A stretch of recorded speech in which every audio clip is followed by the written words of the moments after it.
look at the fish. Absolute paradise. Could you imagine that? Sitting in that chair, put your laptop and work from home. There's nothing nicer.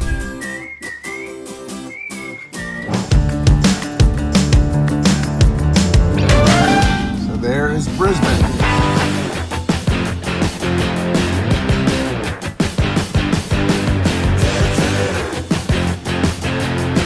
Visiting Market Pondworks now, right? Yeah. I see him right there. How you doing? Good, great. Yourself? So which one is your son? This is... How you doing, young man? Good. Trevor? Tyler. Tyler, nice to meet you. Good to see you again, Mark. And Mitch. Hi, Mitch. How you doing? The pond guy, Greg. How's Mitch? So I'm assuming this is your house? Dad's. Yeah. Okay. Oh, this is cool. You are the discus thrower. Yes. Do we have any discus here? Yes. Tyler, you want to throw some discus?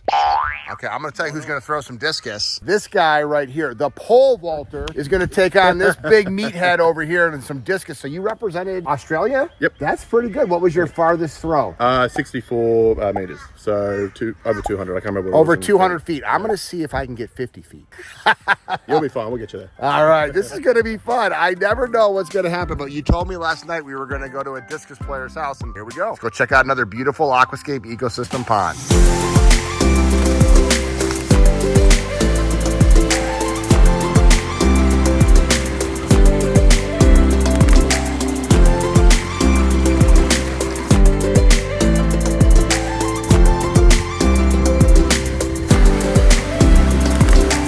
I hear it. Coppers of Kallangur.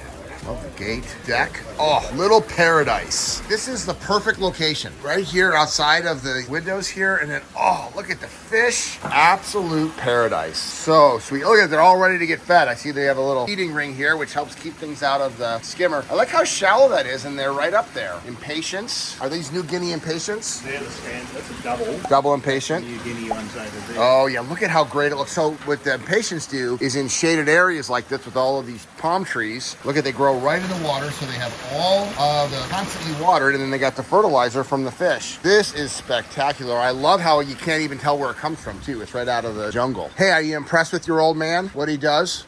I think he does pretty good. Okay, so let's see. I would imagine that when you're throwing out the meters you do, you would be able to throw it over the neighbor's house. Yeah, pretty much. So the acre down the back there. So if you want to come have a chuck, we'll go down the back. Oh yeah, we're absolutely going to go have a chuck. We've got plenty of space down there.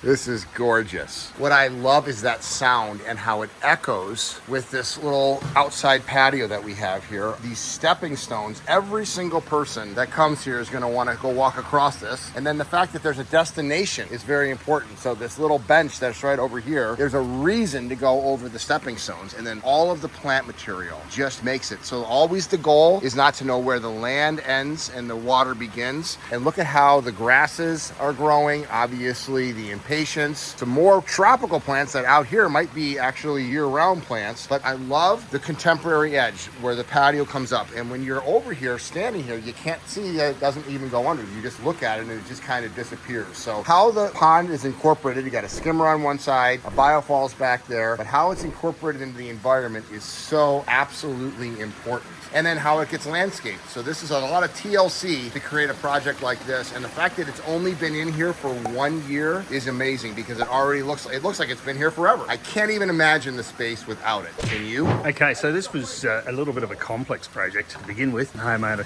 first came to me and try and work things out. We had very tight access. This backyard was quite overgrown throughout here. So our only point of access was actually through here where this ramp is. This ramp was removed. The date palm in here was never there. None of this was there, and all our rock was assembled in the backyard, and we carefully brought that through one piece at a time. So the whole area was actually built from back to front, so a lot of stretched liner out, put the liner back. It took us a couple of weeks. This project, I think, from memory, come in at around $25,000 at the time. But yeah, it was real nice to sort of get that biofalls, the start of it, tucked back up in the corner to allow that water to sort of come out and make it look like it's coming from further on. On top of that, the landscape planting that's taken place has just been phenomenal, and is a true credit to the homeowners here, who spends a lot of time working through this garden. So with the stepping stone, the additions that have been added on. We've got the artist deck over the back here. All these stepping stones we put through. We've got a little cane toad fence, help try and reduce the toad entrance. So that's been an addition put in here just to try and curb them. So of course the artist deck and lovely little pathway. Some little toadstools that actually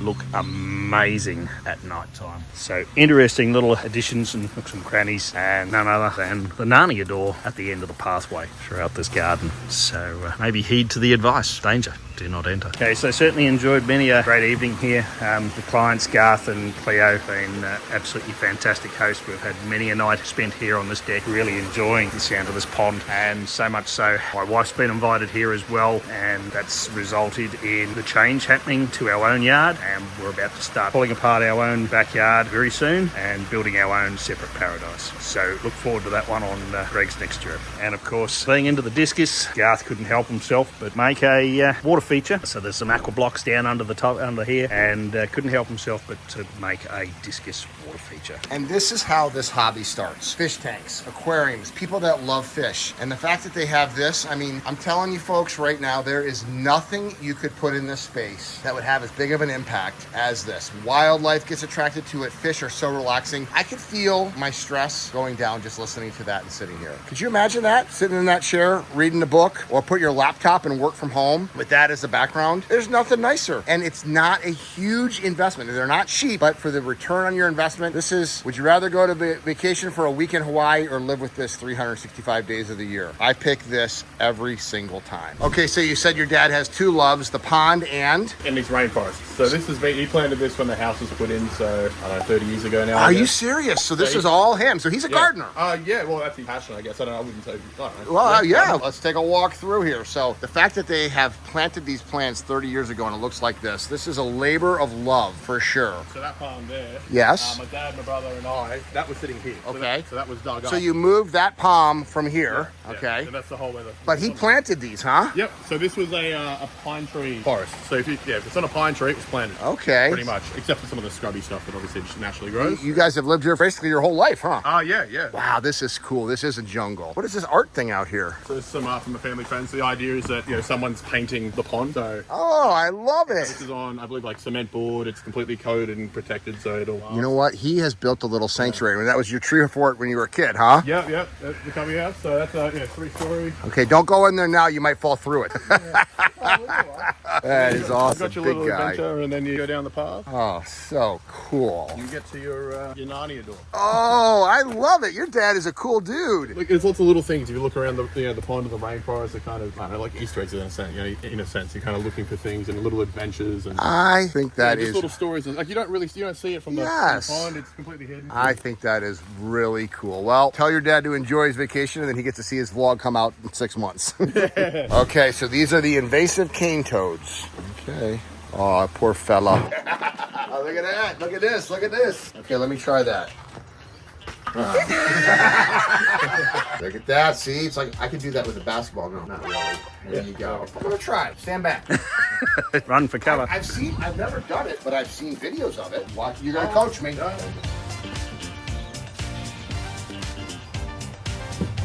Yeah, got a little floopy there. Yeah, pretty good.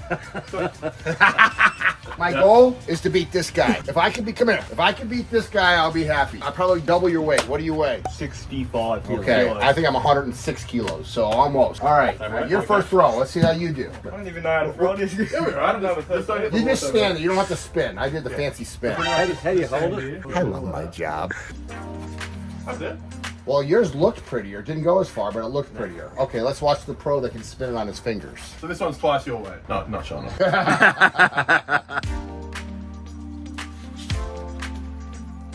You get the bird. Oh, you went over the bird's head. Oh, that is far. Okay. All right, give me the same weight. I'm going to try the standing one now, just to see. Patrick, are you going to try it? I'll give it a go. All right. I love the energy. Mark, are you going to try it? Why not? Okay, I Why love not? it. This is the spirit of this. Okay, I'm going to try the stand. Maybe you won't. I can get the I actual reckon spin. standing's probably better. Yeah, Okay. better way to go. All right, watch out, bird. Here I come. No, I still didn't spin it right. Yeah, it should fall out of your hand. Oh, yeah. So as you move, it won't fall out. But as soon as you stop. This is great. Go a little closer.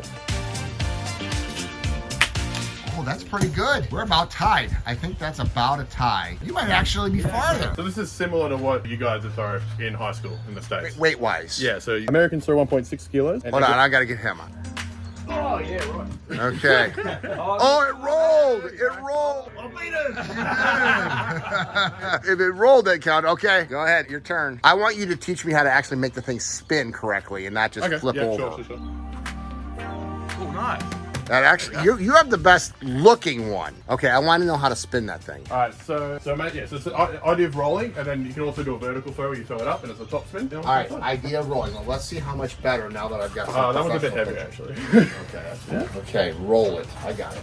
And roll. No. Backhand.